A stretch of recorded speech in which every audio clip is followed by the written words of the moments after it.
This is Welton Gaddy from State of Belief. Walking over for a forum experience this morning, I ran into Sister Simone.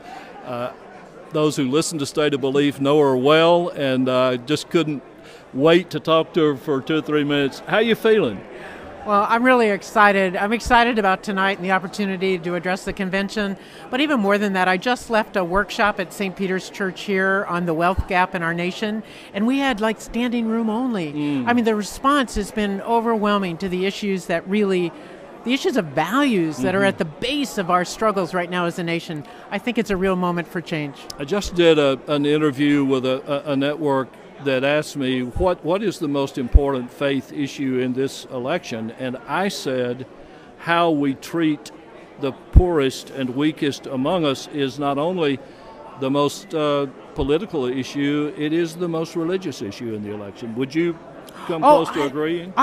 More than come close. I'd agree 100%. But the thing that I think people don't realize is that some want us to think that it's just about charity and taking care of those at the margins, but what they don't realize is that we're all better when we share, and that this huge wealth gap is undermining the core of our trust in each other, the sense of that we're in this together, that we care for each other.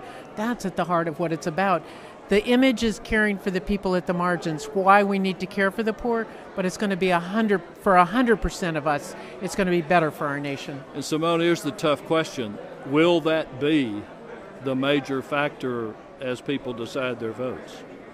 I sincerely hope so. I'm doing everything I can to let them know that's the question that they need to look at. And I think what we have to do is to think seriously that we have a democracy, which means that it's for everyone. It's not just how I can get mine, but it's how do we get everyone to move forward. Right. And that's the cornerstone of what we're about. One more question. You know that some people say I go to seed on religious liberty concerns. Do you see some real religious liberty issues in this election, and are there differences between the two parties? That's really an interesting question. I've sort of had, I think I've probably had an allergic reaction to religious liberty. The fact is, I don't feel threatened at all in my religious liberty. I mean, the very fact that I, as a religious person, am here and able to bring a faith message to the Democratic National Convention. Right. I mean, my glory, there is our faith alive in action. I think where we get mixed up is when we think that my faith is the only faith, or my faith is the only way one can believe. Right. And the liberty part for me is not, I'm not worried about the space for my faith. I'm worried about the space for everyone's faith. Terrific. And I feel like that's alive and well. Yeah. Doing well in our nation if we keep it up. Thank you. Oh, thank you. You so much. Thank you all for watching. This is State of Belief.